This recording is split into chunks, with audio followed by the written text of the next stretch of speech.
welcome you to our webinar. And I would like to give my welcome especially to our partners of the ProQR project. So our founder is German Ministry of Environment, BMU, the Brazilian Ministry of Science and Technology, MCTI. So your colleagues, very welcome. Soriano is joining us in this event, and also for the German Aerospace Center, DLR, and this is our German partner, and as well as all the partner institutions present here. I saw SAC, ANAC, LATAM, the airline, Fraport. So you're very, very welcome, and thank you for your interest. So some words for introduction. Clean aviation for Brazil. This is our topic today. And in the context of climate change, we currently see a great dynamic in the era of renewable energies and transport.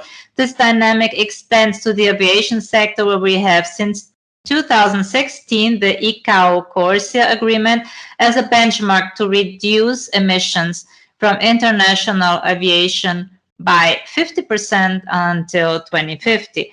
Much has also been discussed about green hydrogen as a relevant input in this necessary energy transition. And the ProQR project works in this context as well, proposing decentralized plants for renewable electrofuel, which uses green hydrogen from renewable energies as a first input for fuels without climate impacts. But we also know that Brazil's great strength on the road to a cleaner transportation matrix has long been in biofuels. Lately, this strength has gained importance and visibility. Brazil will sign to the CORSIA goals as of 2027, referring to international aviation. And in the national context, the launching of the Fuel of the Future program last month represents an important milestone for the decarbonization of the Brazilian transportation matrix. And today we want to discuss questions as what will be the impacts of these national moves for aviation, and what are the connections to the international challenges and commitments? And in the end, what role can the ProQR project play in this dynamic e-fuel context in a decentralized production? So, to discuss this question, I would like to introduce our panelists. We start today with a short introduction of our Vice Director, Marcos Costa, and he is talking a little bit about the proposal of synthetic fuels and a decentralized production to make aviation cleaner. Next, we will get into the key question of the moment: how is the political context currently for these changes toward emissions reduction in the aviation sector? And in this, we have inputs from Eduardo Soriano Lousada, Director of Applied Technologies Department at MCTI, our closest political partner. Next, we will have the honor of receiving and listening to a representative of Ministry of Mines and Energy, this Pietro Mendes, and this agency leads the energy transition in the country and coordinates the agencies involved in the already mentioned Fuel of the Future program. So these are our three panelists today. Very interesting, guys. And thank you very much for making yourself available for discussion today. So welcome to all our participants. And Without further ado, I will turn the floor over to the first speaker, my colleague, Marcus Costa. Marcus, up to you. Thank you, Hood. Good morning, everyone. Very happy to be here today with you all. And I will share my presentation with you, share my screen. You just please confirm if you can see my presentation.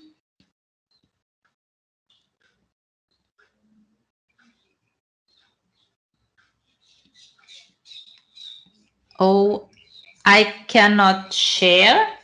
So please, you stop sharing your slide and then I can open my own presentation.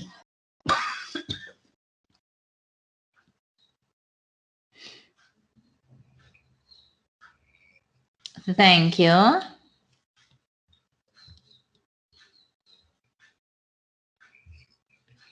Still not. Marcus, perhaps you should just share and then mine will go away.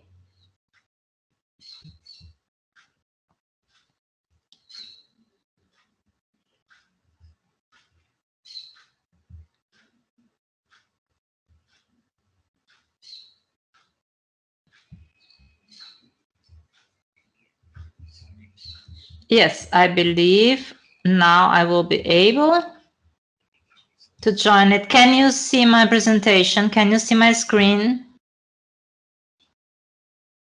You just switch to the presentation mode? Yes, here we go.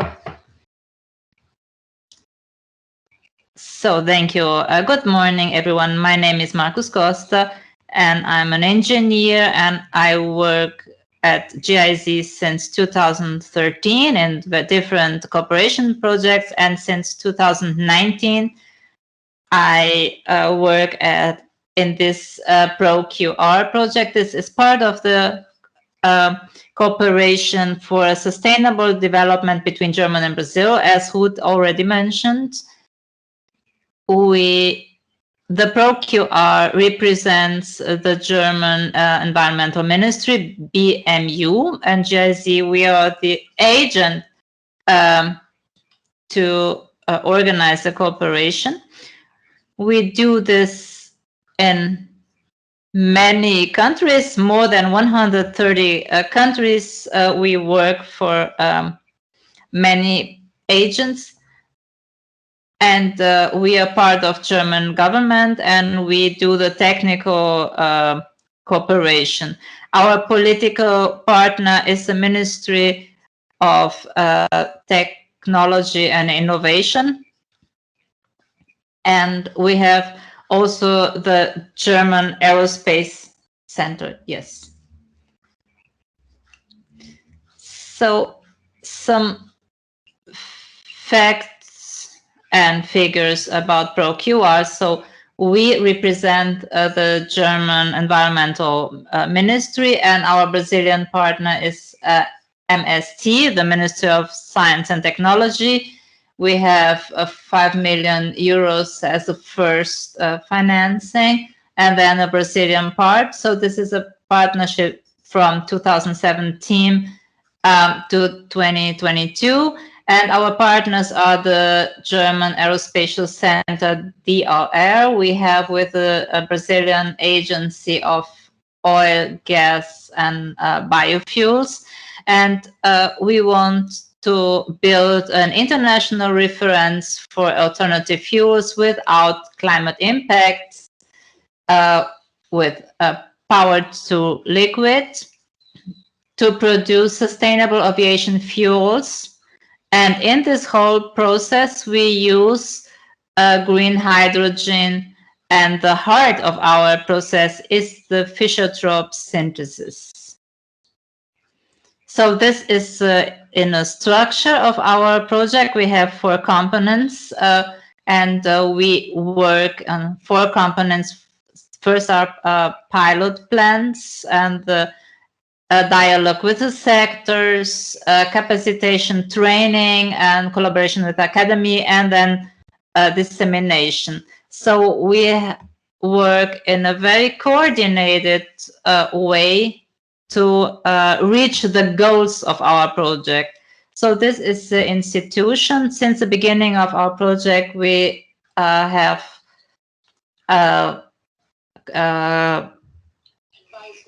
organization from the German and the Brazilian government.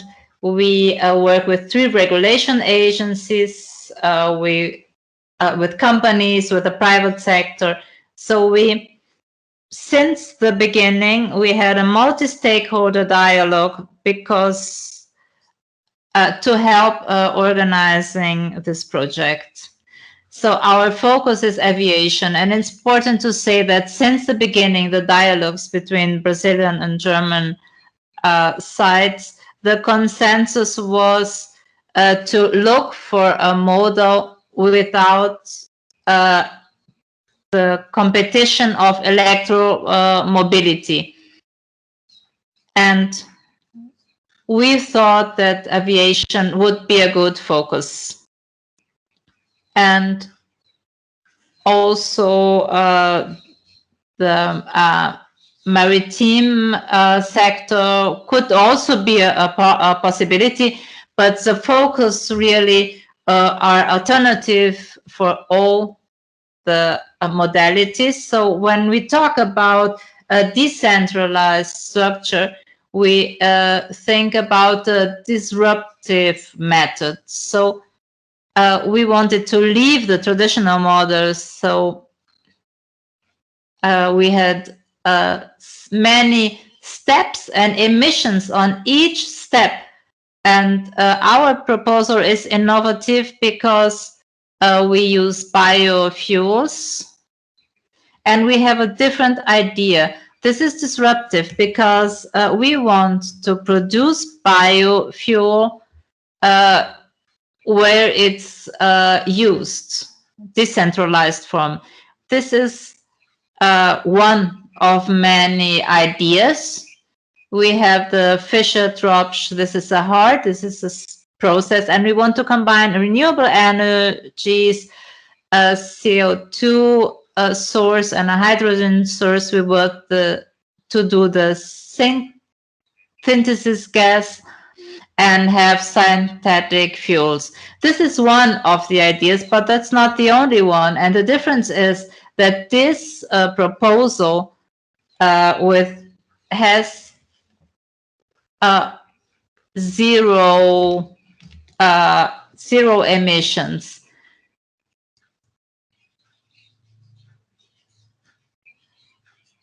As I said, we have different paths and different ideas to guarantee this synthetic fuel. So one of the ideas was to use CO2 from the air, and there is already a technology available for that. And since the beginning, we discussed a lot with the ministry because they have the mission to promote technological development.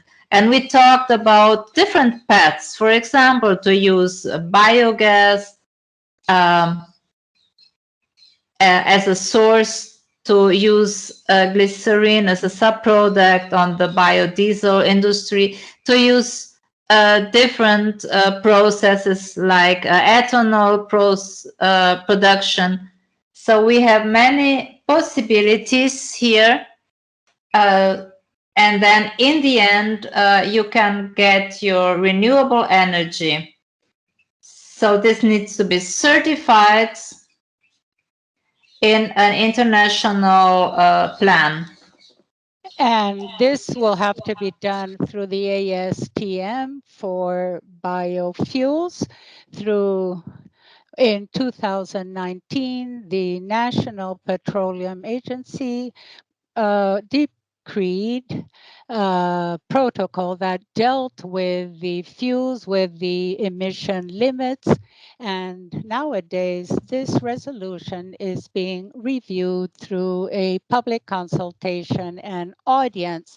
So we already have this indication internationally, and there is also a national discussion which will enable us to eventually produce and commercialize and use this fuel in the country. We speak about an executive proposal that will take the production very close to the consumption centers. We would like to show you what has happened in the new project. In 2017, we carried out a survey to understand the challenges involved in the distribution, especially in the northern region. In the map to the left, you see that we have public and private military airfields and mixed airfields. In the slide to the right, you can see the location of refineries, the waterways, the storage terminals, which means that regionally and nationwide, we are faced with some challenges. It is interesting to mention that in the survey carried out, in the northernmost region close to the Amazon, we had very interesting results in terms of economic feasibility if we consider the logistic difficulties in these sites. Here, the illustration of our office in Brasilia. It simulates the environment where we would create this infrastructure. We have renewable energy sources. They have to be local to be able to have a good arrangement and have the best cost benefit ratio, direct capture of carbon dioxide.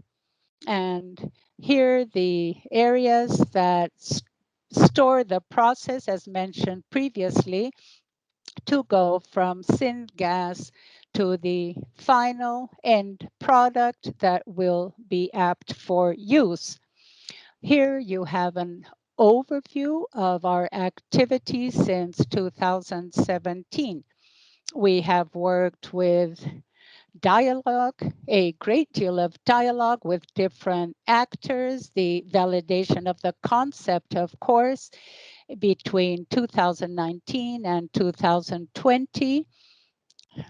Work that is ongoing, supported the reference laboratories, training them to carry out the traditional aeronautic and alternative tests. Feasibility studies were produced. We have several partnerships with technology groups, with actors, with research institutes. And presently, this is a decisive moment as we have begun to speak with several institutions to be able to have a consolidated pilot plant. The negotiations are well advanced with partners in the north, in Ceará, in Paraná, Sao Paulo, and the state of Goiás to make production feasible. The idea is to make all of this viable and to have the laboratories, reference laboratories, analyzing the products. Our cutoff point is 2025. As mentioned by Ruth, there is the cutoff period of 2027 for adherence to CORSIA. So in the market for the short term, these are our terms, and we continue seeking out partnerships. Now, the pandemic, of course, has had an impact, caused difficulties. We are determined continue with our open dialogue and are interested in institutions who would better like to understand the project and come aboard these initiatives. With this, I would like to conclude my presentation, thanking all of you for your attention.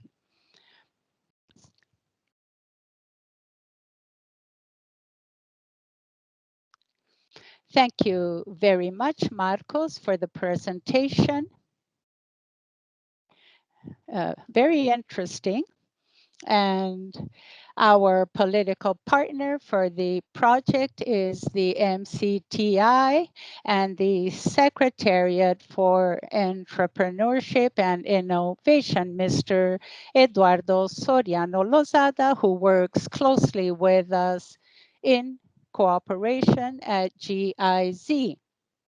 I would now like to give him the floor for the presentation, and I will help you with the presentation from my standpoint. A good day to all of you. Can you hear me well? Once again, this is the final test. Thank you for the invitation. The Minister Astronaut Marcos Pontes is a great enthusiast of this area, of course, of the aerospace area as well. And I would like to thank everybody in the audience, the participants of this event. My name is Soriano. I am the Director of Applied Technologies, Secretariat of Entrepreneurship and Innovation at the Ministry of Science, Technology and Innovation. And this topic is of supreme importance for everybody, especially when it comes to alternative fuels in Brazil, where we have a long-standing tradition. Brazil is a very good place for enterprises of this sort, for developments, because we have the appropriate conditions for that. Next slide, please.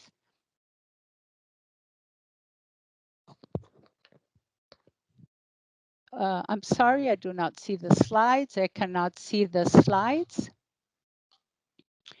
Now, this project is being developed with a department where we bring together competencies, both legal and technological, and they are important for a project of this sort.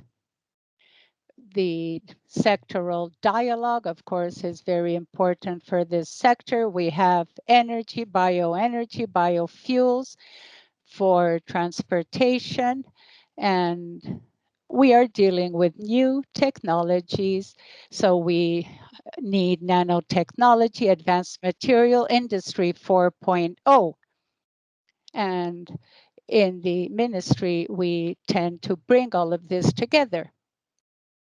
Therefore, we have a very fruitful environment, a specialized environment, and we are able to fully coordinate the technological development for this program in partnership with the Ministry of Mines and Energy.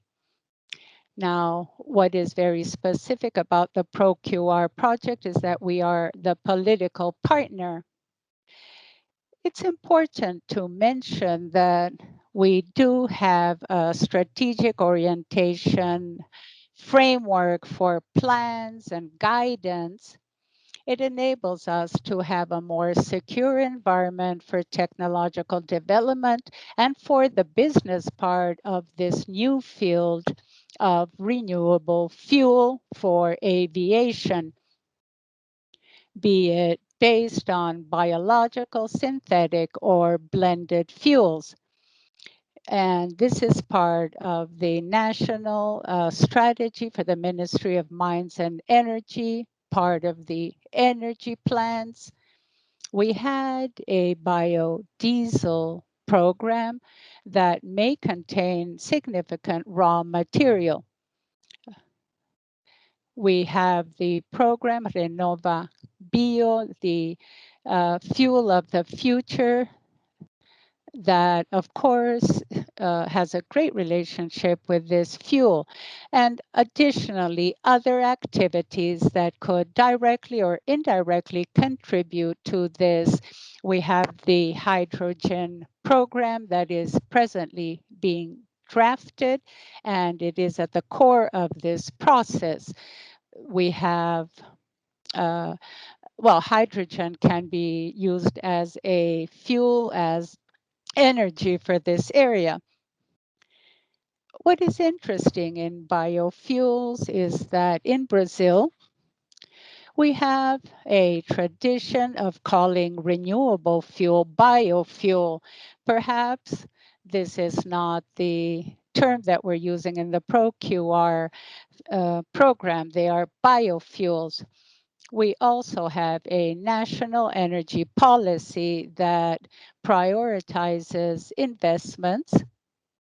The National Agency for Energy, the National Agency for Fuel, which means to say that our framework is quite significant, both political, technical, and otherwise, enabling us to offer greater security to investors. Next slide, please.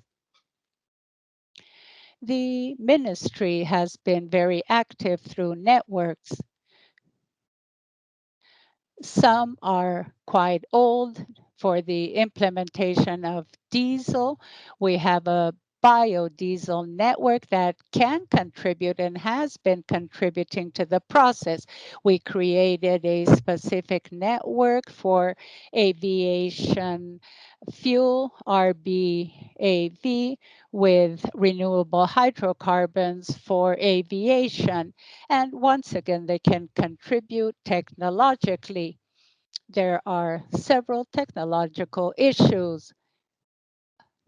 We need to structure the system. We require new materials. We will require technology, a quality check that can also be carried out.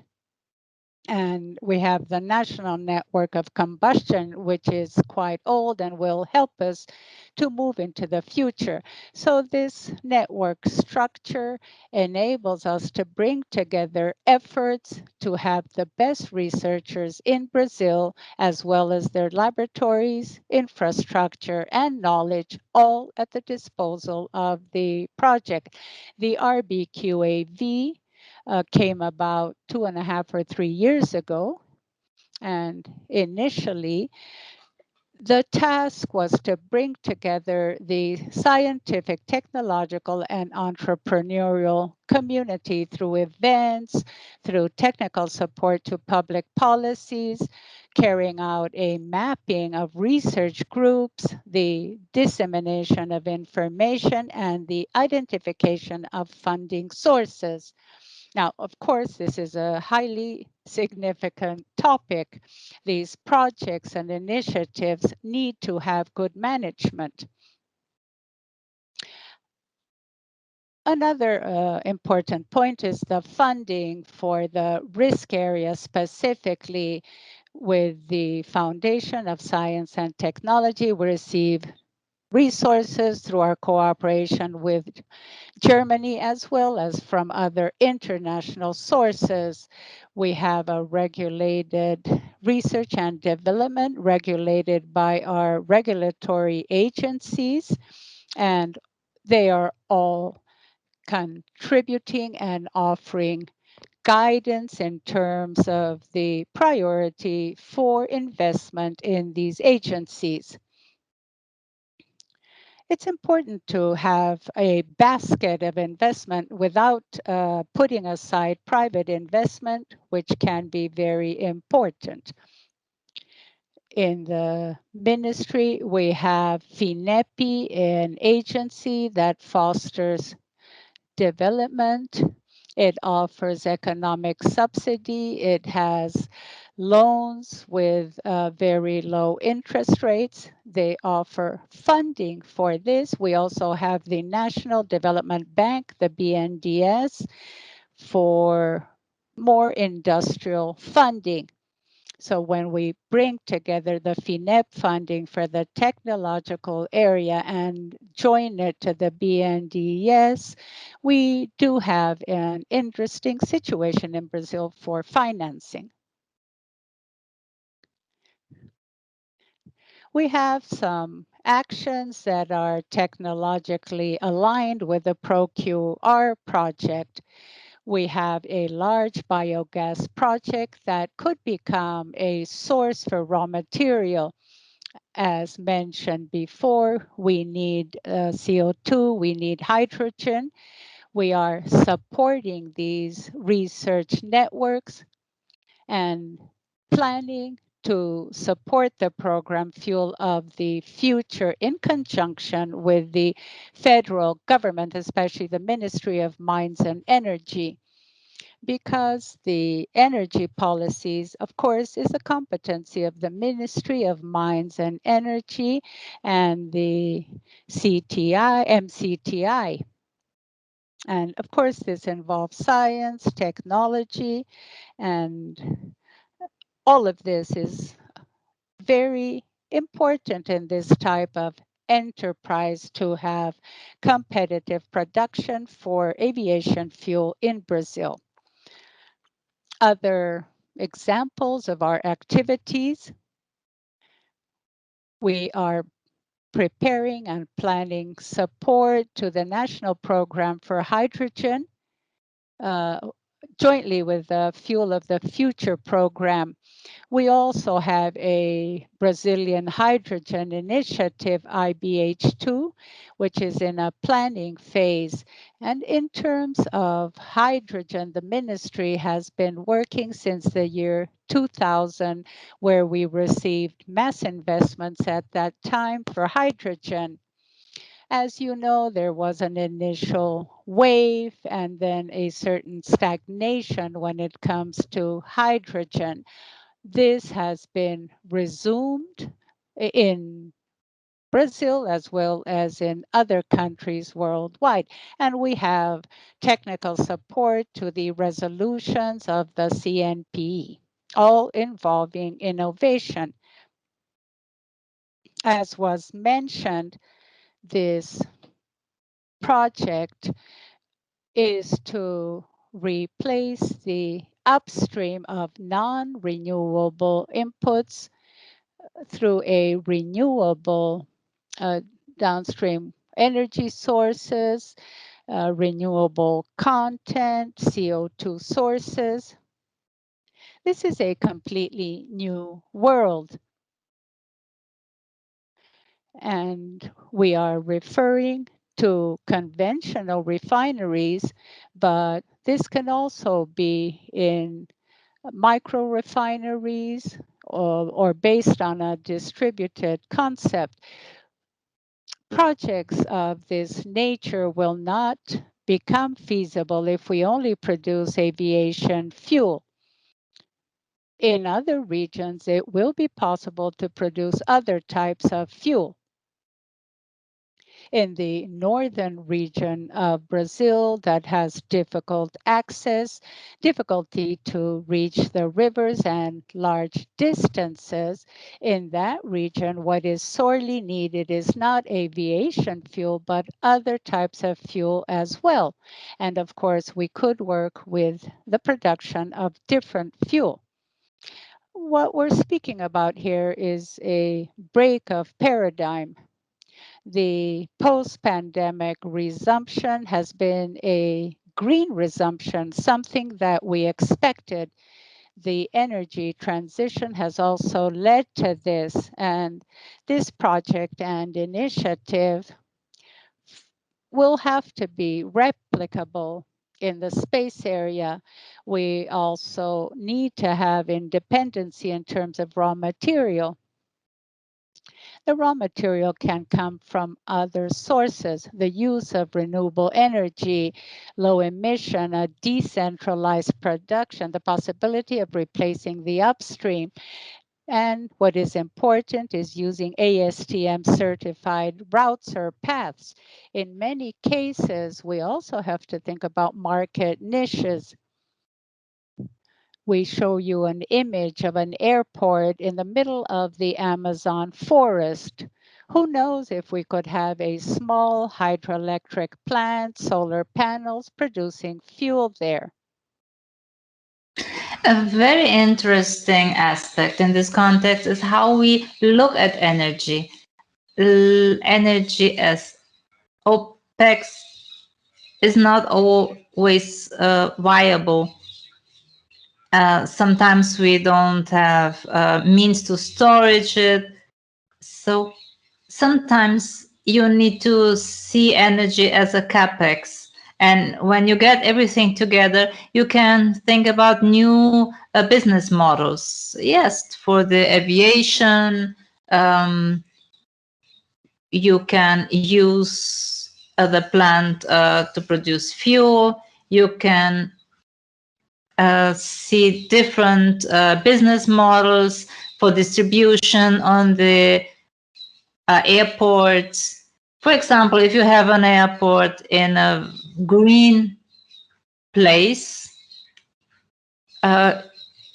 you could offer also sustainable fuels or renewable fuels. So even for each location, sometimes products go for exportation, sometimes the airplanes use renewable fuels. We really should think about new business models, and this is very important. And also, we want this international cooperation because we are a country and we want to contribute to fight against climate change. So next slide, please. So the use of batteries is far, far away. So perhaps for a long distance flight with hundreds of people would be of this size. So I believe we have a long way in front of us and many steps to go because today we talk about very small electrical airplanes and drones, but for civil aviation, I believe that renewable fuels and synthetic fuels would be the solution to reduce emissions. Today, we talk a little bit about new business models and emissions and electrical vehicles. We always look at the vehicles with wheels, and we don't look into the sky. And this is what our project wants to do. And this is very important because here in Brazil, we have mobilization in our government. And we would like to invite the companies, the scientists, the academia to join us in this aviation world. So in the name of our Ministry of Science and Technology, I would like to thank you for your attention. Have a nice day. Thank you very much, Soriano, for this very interesting contribution. So I'm opening the camera of Pietro. So Pietro Mendes is a director of the Department of Biofuels in the Secretariat of Oil and Gas within the Ministry of Mines and Energy. And yes, let's see your presentation. Yes, good morning, everyone. Thank you, Ruth. I'm very happy to be in this panel with friends, with Marcos Costa, Soriano. I work in the ministry since November last year, and I in touch with this project since the beginning. I believe that we have a very good synergy with Energies in Future. And one of the big pillars is just to create these sources and integrate different initiatives we have already in other ministries. So here we want to promote an integration between ProQR and our program for future fuels, and our Ministry of Science and Innovation should coordinate this program so then we can have the resources and we can build up incentives. And then the private sector can invest in this future fuel. So I will show my presentation.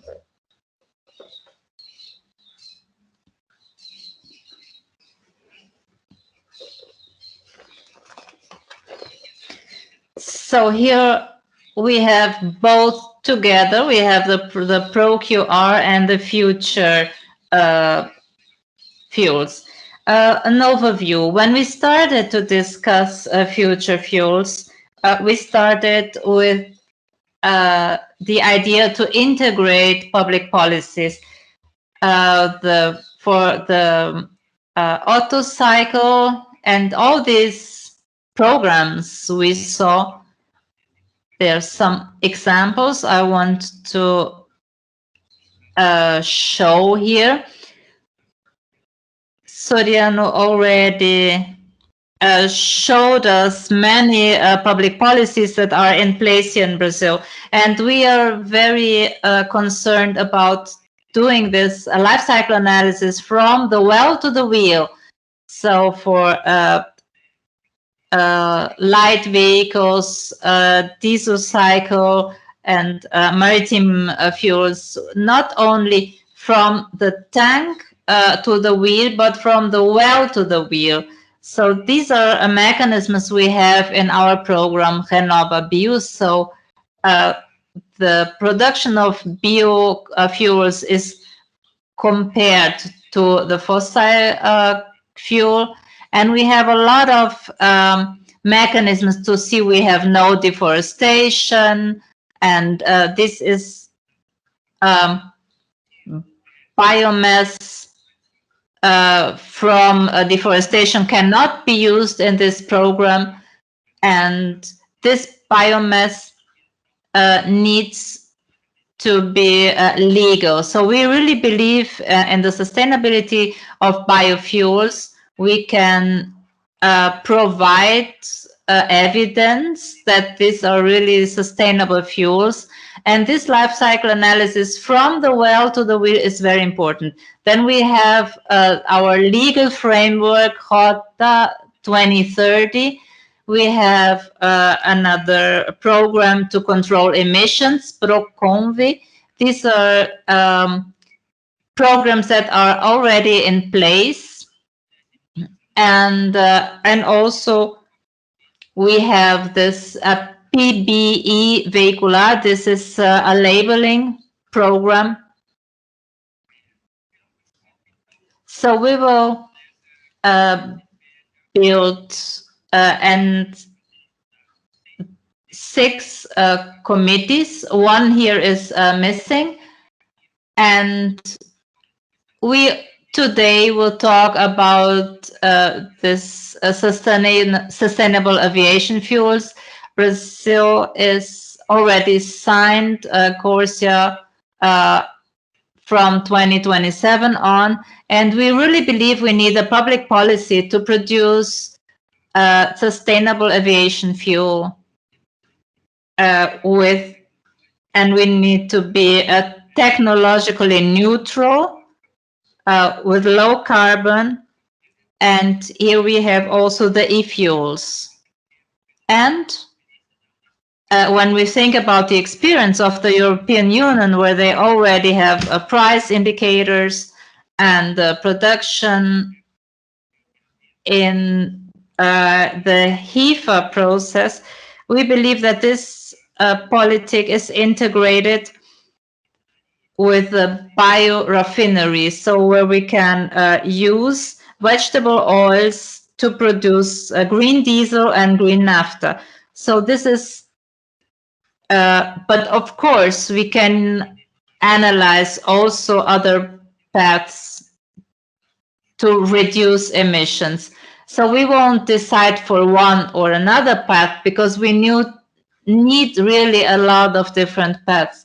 And in the Southern Hemisphere, we have a group that produces biodiesel, and we have already a biorefinery to produce green diesel, and green naphtha, hydrotreated vegetable oil. This would be available for the European Union, and this is in Paraguay. This is one of the paths where we have the greatest technological competence. And very interesting is the decentralization from the ProQR program. Well, of course, we have a lot of quality control issues. We need a lot to develop. We have some challenges also to commercialize this. And the idea would be a small plant to sell directly. This would also be very important for the Air Force. Brazil is really a huge country, and to transport fuel to the north of Brazil is very difficult, and this is something we want to work on. We have some technologies also here in this country from Brazilians to produce bio oil, vegetable oil, and we want to foster each and every initiatives. When we look at the reduction of emissions, we can see here we have the US, and we can see that we really need the sustainable aviation fuels to reduce emissions.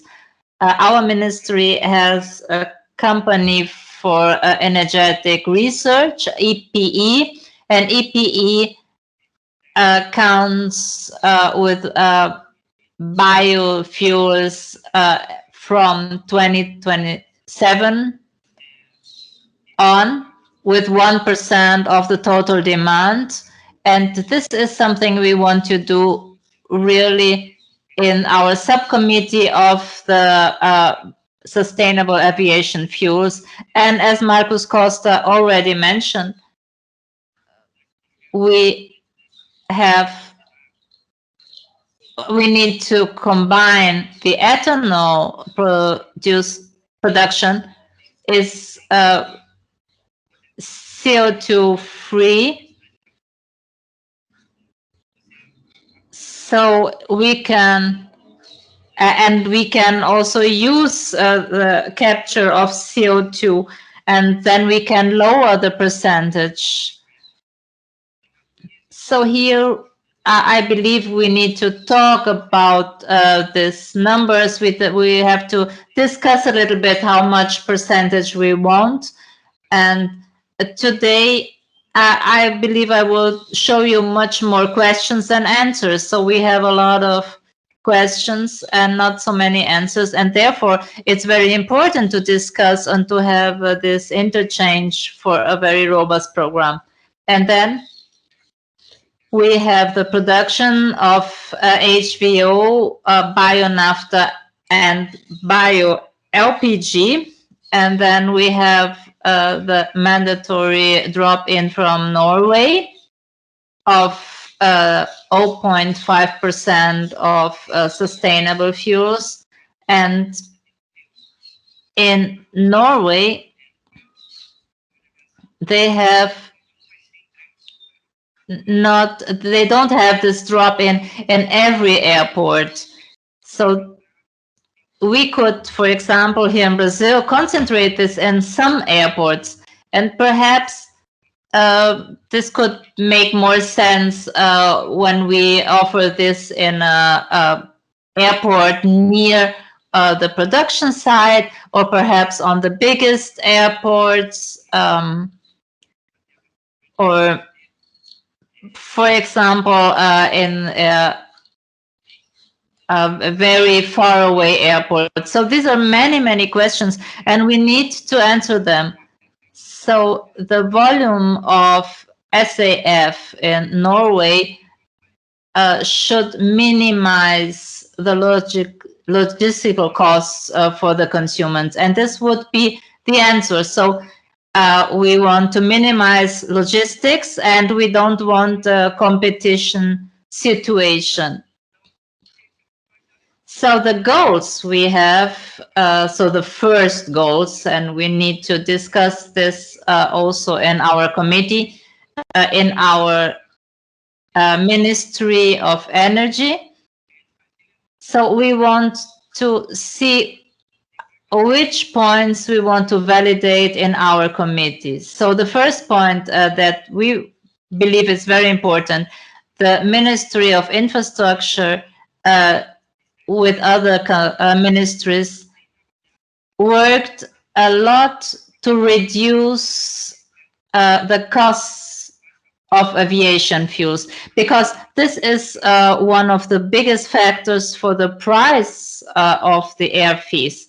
So this 30% of the air transportation fees are for the fuels. But this is a very important point, and we should do this cost analysis. On the other side, it's very clear that this energy transition is irreversible, and we need best practices. And these best practices are very important to get financing. So we see that non-sustainable companies don't get financing anymore. So if Brazil don't have SAF production for the international flights, Brazil or the companies will have to buy carbon credits, and this will impact on the air fees. And we need to know what will be more expensive, the sustainable aviation fuel or to buy carbon credits. So we need this information. Of course, that's not the only information that is important for our decision making, but it's one of the information. The other is international initiatives. How are other companies, other countries incentivating? How can we look at international experience? How can we adopt here in Brazil a world-class legal framework? And the other point is the action plan. We know that the aviation sector was very much affected by COVID-19. So the diesel cycle last year in April, we had the worst month for 5 years, but the last 4 months, we had the biggest consume for diesel. So in diesel, we could recover because we have a lot of e-commerce during the pandemic. And of course, because of the very good crops we had in the last year. So this, for this, we use a lot of diesel vehicles. We are seeing the potential of using renewable hydrocarbons, and we're studying this renewable ecosystem. Now, we have several public policies, ProQR, the fuel of the future. We have an exchange of a great deal of information, and we have to think about these initiatives, and this is something that is pending to do. And what we have to do is propose integration measures. I have already mentioned this with people from the GIZ agency they work with integration between agencies, and the results are very positive. And we should call upon everybody together to build this process jointly. And the thematic areas that we would like to present: the cost of the production of sustainable aviation fuel in Brazil in the short term. We know that we can't study everything. The priority would be the HEFA project. In the medium and long term, consider other routes, including synthetic fuel and electrofuel. the cost of production of HEFA, the impact on aviation companies of the use of SAF. What will happen to the competitivity of a Brazilian company vis-a-vis an international company? Of course, a legal and regulatory framework for SAF in Brazil by comparing strategies of other countries, recommendations for a legal and regulatory framework in Brazil. We know that in terms of percentages, we will have a different reduction of emissions if we use a technology that is low risk, that is based on residues. The results will be better in this route compared to using another technology. And the question is if it makes sense to have a mandatory percentage, and is there a volunteer strategy for public policies to develop the industry, means of commercialization, if we have decentralized plants, which will be the procedure used for deliveries, and once again, the funding for comparative studies of Renova Calc and Corsia. Once again, we're seeking with the IDB a comparative study of the tools used in Renova Calc and Corsia to be able to have harmonization and to see how the calculation for reduction of emissions are carried out. And for the results that we expect, to create a condition that will make it possible to produce SAF in Brazil, analyze the impacts of the price in the country, and once again, to have more consolidated information. With this, I would like to end my presentation, and I am at your disposal. Thank you, Pietro. I would like to keep time, of course, but thank you very much for your very interesting presentation. We also thank Soriano and Marcos. Marcos and Soriano, you can turn on your cameras. We do have some comments and questions in the chat, and we're going to take a look and see which are the doubts of the participants at our webinar.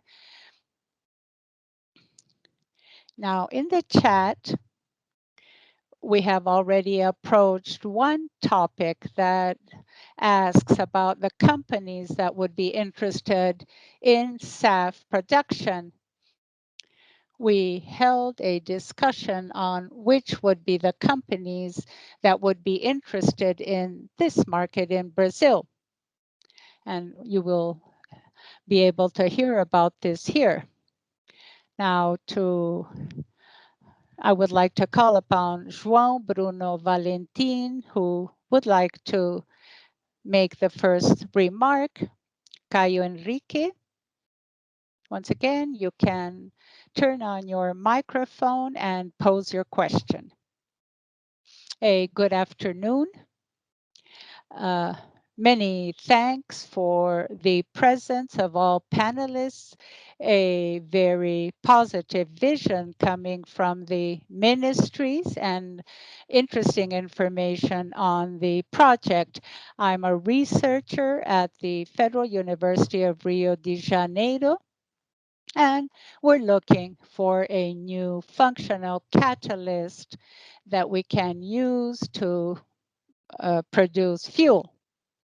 My question is to Marcos or Pietro, who spoke about power to liquid, which is what we are seeking. There is a space study implemented in Brazil on power to liquid. The question is there a study? And what is it that we have learned about the processes in the European Union?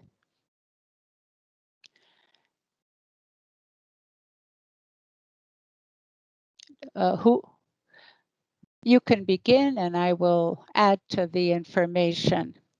When it comes to space analysis and studies, and thank you for your question, we have published some documents. Some are being concluded, others have been published.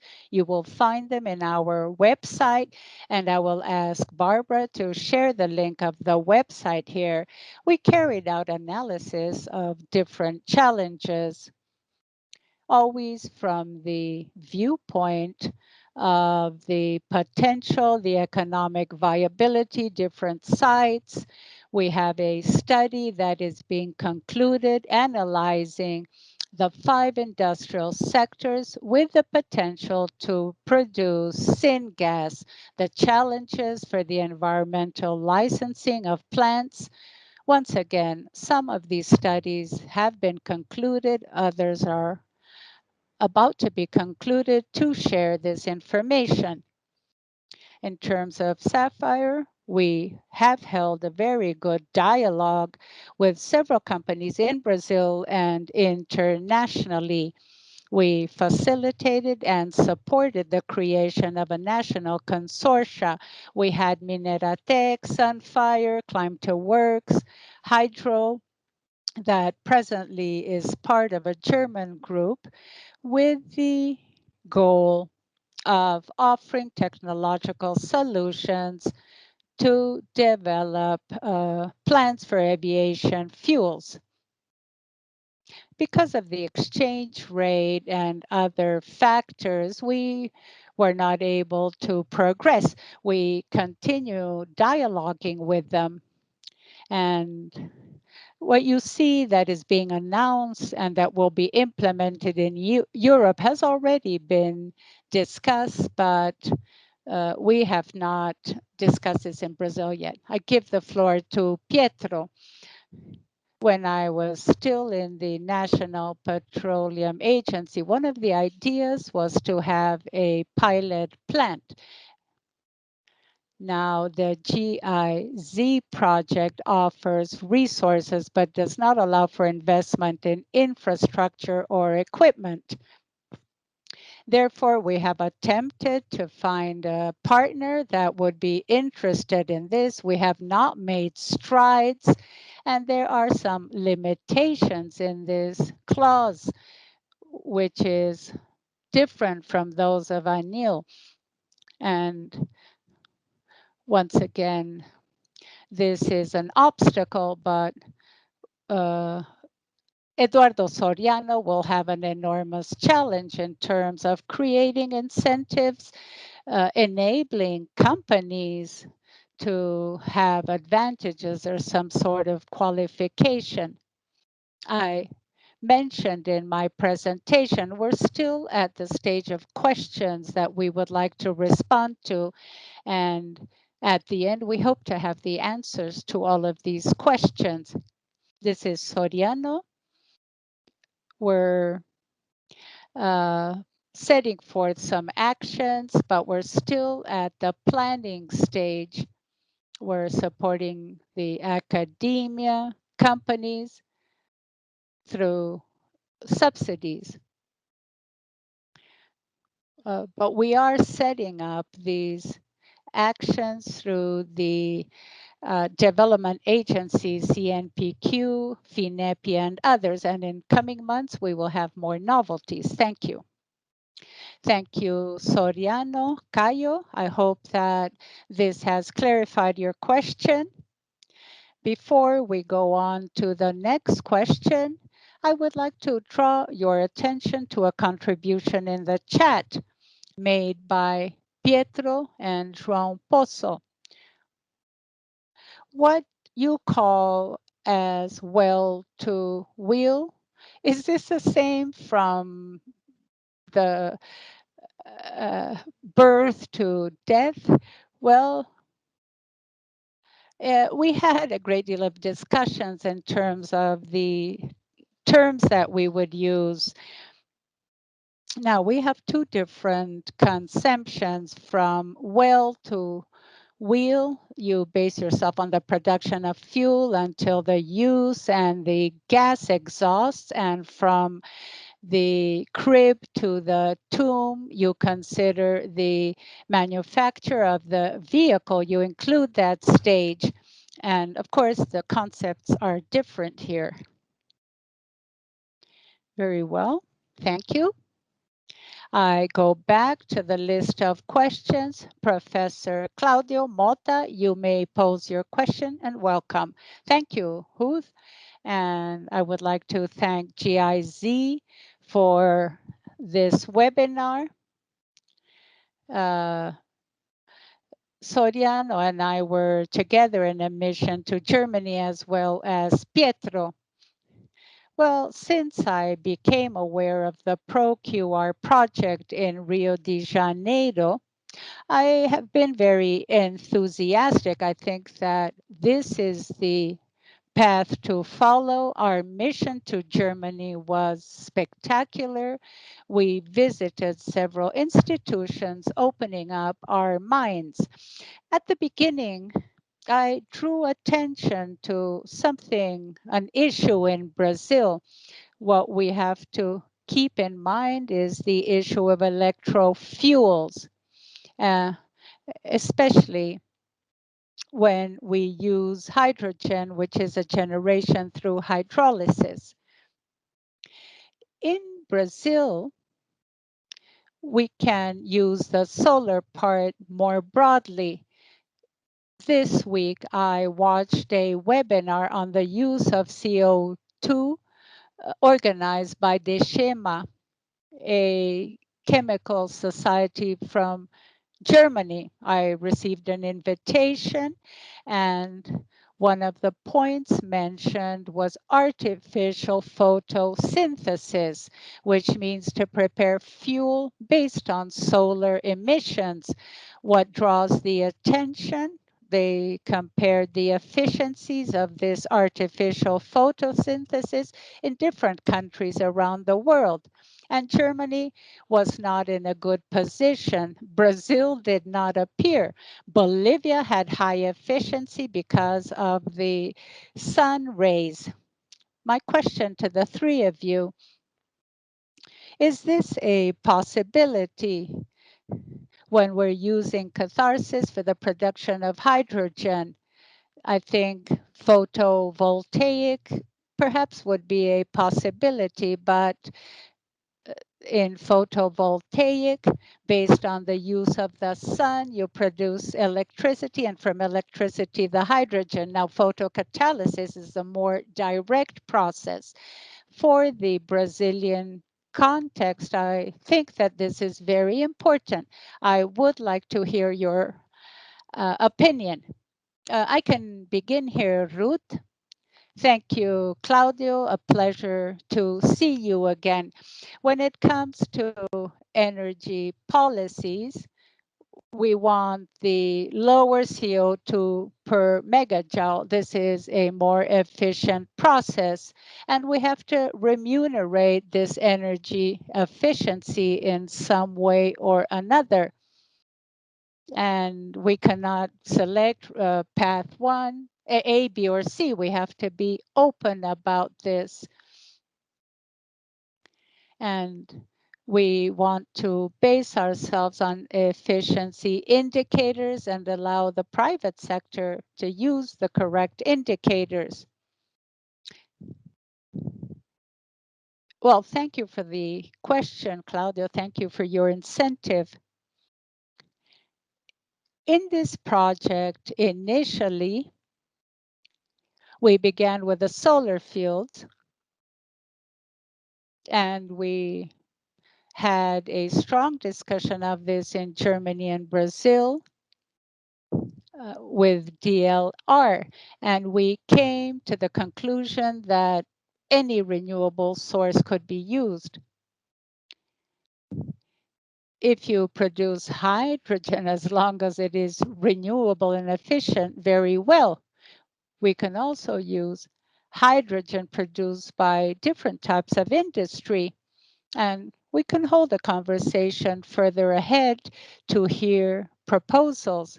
Speak about glycerin, for example. significant chemical product. You as a specialist in diesel knows that this is a possibility. We're not going to focus on the paths or the routes. We're going to focus on efficiency, whatever produces an interesting cost with low emission rates.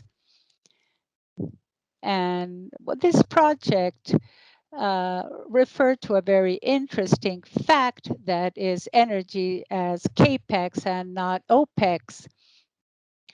And here the situation is contrary. You can create a specific index to produce energy in a plant. And when you see, you will be using 10% electrical energy, which is the contrary to what we want. But what you said is very correct. Any path that has a good energy and environmental balance will be able to come on board in this new enterprise to produce SAF. Thank you, colleagues. I now pose the next question in the chat. A question from Luis Villarreal, a question in English that I will translate for you. How can these synthetic fuels become competitive in terms of price compared to fossil fuels, synthetic gas, green ammonia, green methanol? They tend to be threefold more expensive than fossil fuels. If you could share your comments on this. Yes. We are living a moment post-COVID where the environmental cost is here. We can no longer escape from it, and we cannot depend on carbon credits entirely. In the specific case of aviation, there is a bill. If we don't add SAF, we're going to buy carbon credits in the market, and in California, the cost is $200 for a ton of CO2 equivalent. There are funding restrictions. We have news of companies that cannot find private funding because the funds demand ESG criteria. We had already a public consultation how this can be evaluated against climate risks and the floodings and climate risks. So we have stranded assets today. So if I have high CO2 emissions, I don't know if at some point we will have some regulations that can prevent me from getting my oil. So I believe this is important. This is an important issue, but we are really on our way to an effective energy transition. Thank you for this answer. João Bruno Valentim, do you want to ask your question, please? You can talk, João. You're muted. We're not hearing you. Okay. Good afternoon. I would like to congratulate you to this event and this presentation. I am João Bruno. I work at the Institute of Innovation, Synthetic Innovation in Rio de Janeiro, and I'm responsible for chemical processes. And I believe it's important to mention that we started a decarbonization program with Sinovac, and we analyze one of these technological processes, as Marcus showed us. So my question is about the topics Soriano and Pietro talked. Soriano said that we can see ourselves as a solution provider for the whole world in this fuel area. And this is very important because I agree to this. And Pietro said that we face a big challenge getting competitive products. And this is very important. And this every product we want to develop, we also need to think about the costs. And my life here in this institute was really motivated by this demand of the industry. So we have a whole area to evaluate costs for this chemical projects. This is a demand from the industry. And in this process, I could see that in the US and in Europe and other countries, they do basic studies where we have investment costs, and this many studies show that it's important to have tools for decision making in these technologies. And when we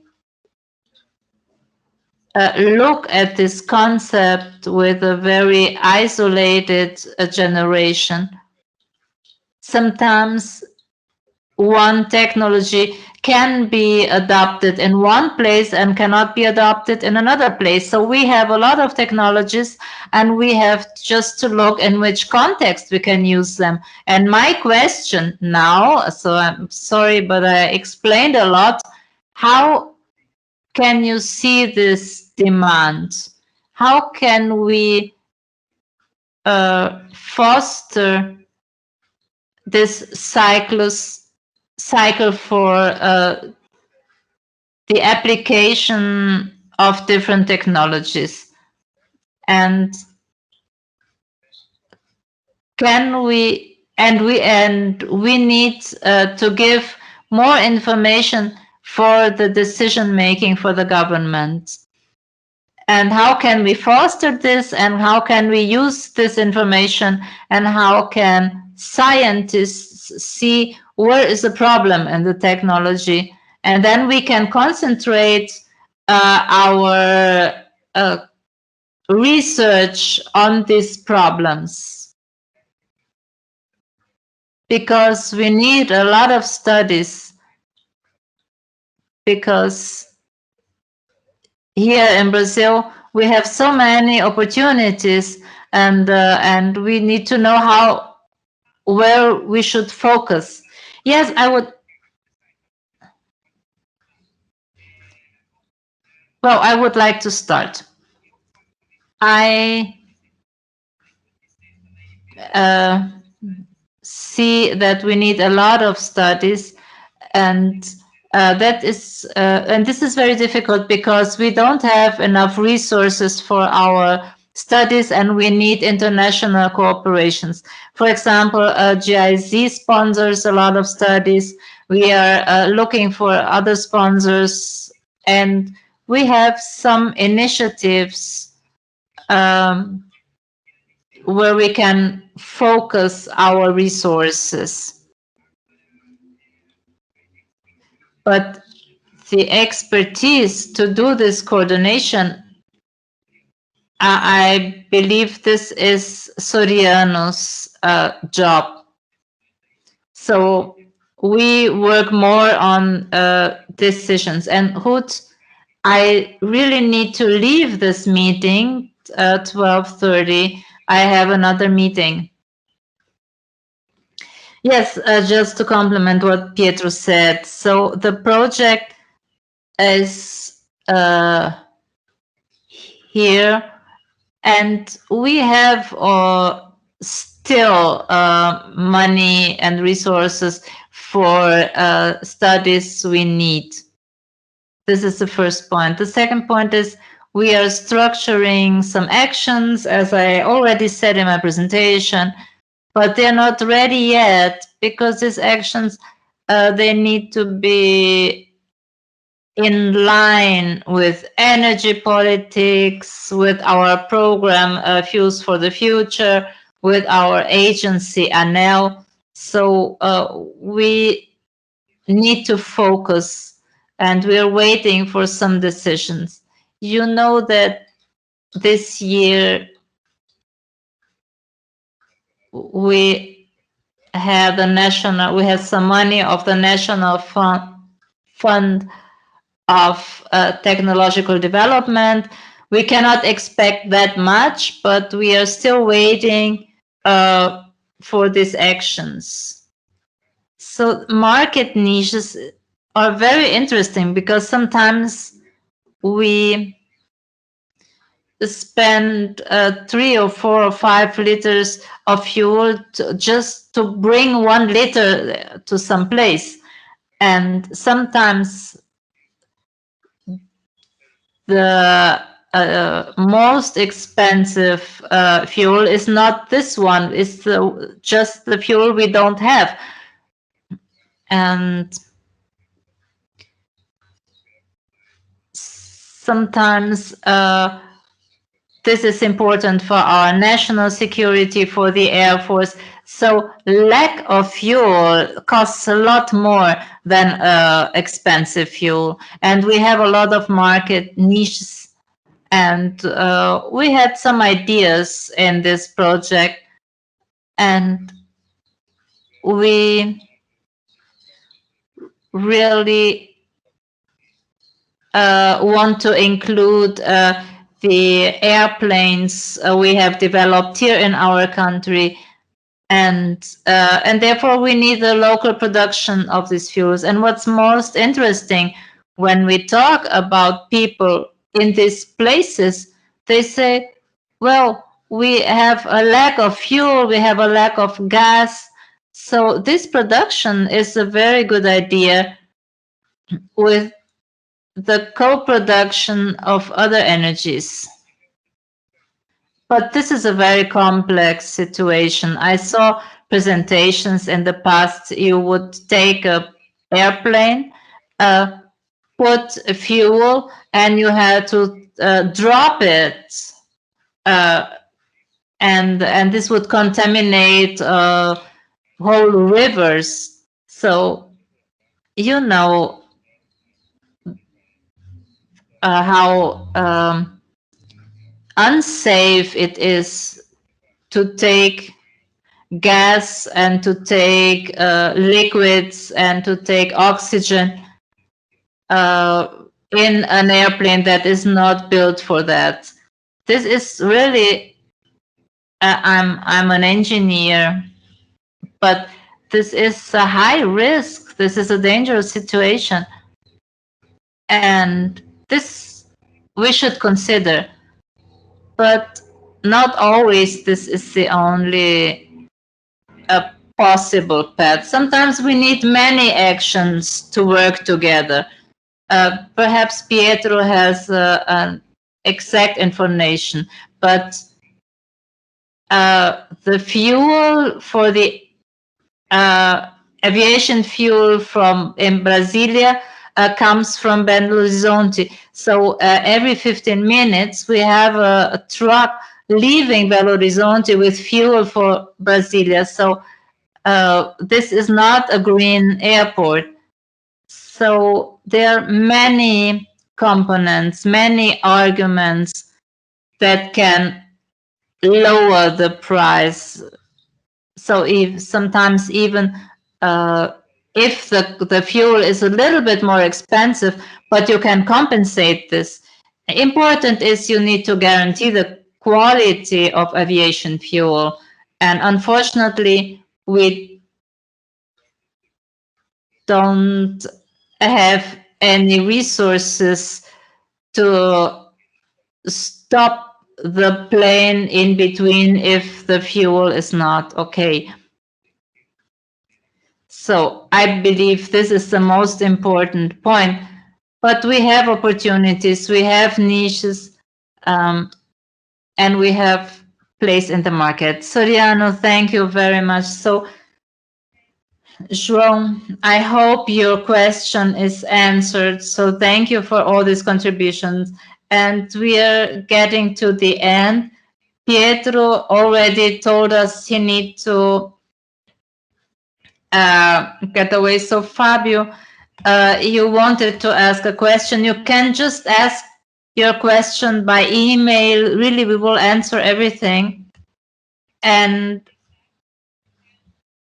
thank you to everyone that commented on the chat.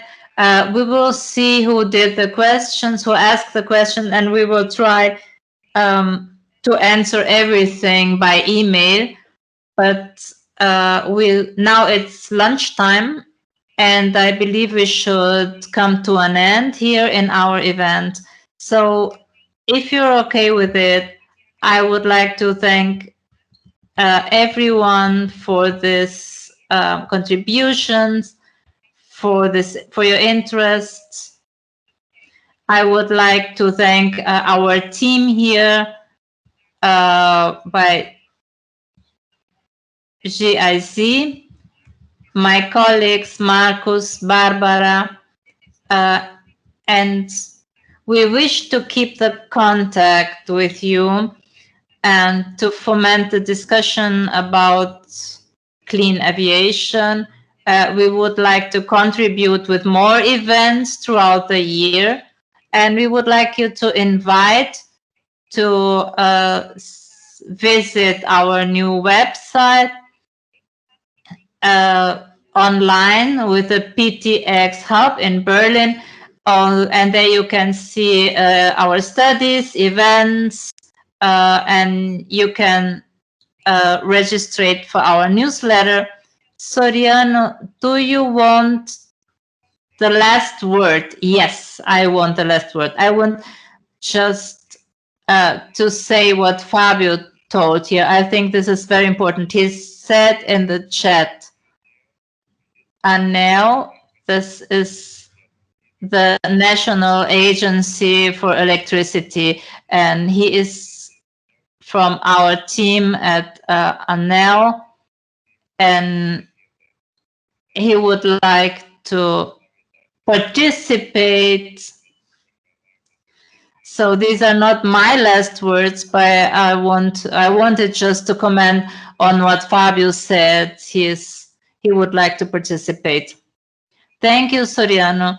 So we will do the follow-up, and we want to see you on the next occasions. We want to hear your questions. We want to perhaps bring answers, and if you want to contribute with something, use ProQR. We are always open for an interchange, and thank you all to all our international listeners. We are very thankful for your interest. We had more than 100 participants.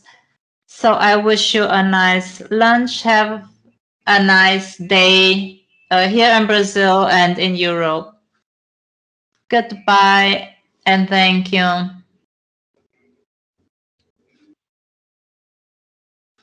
So we from the Ministry of Science and Innovation would thank you for your participation.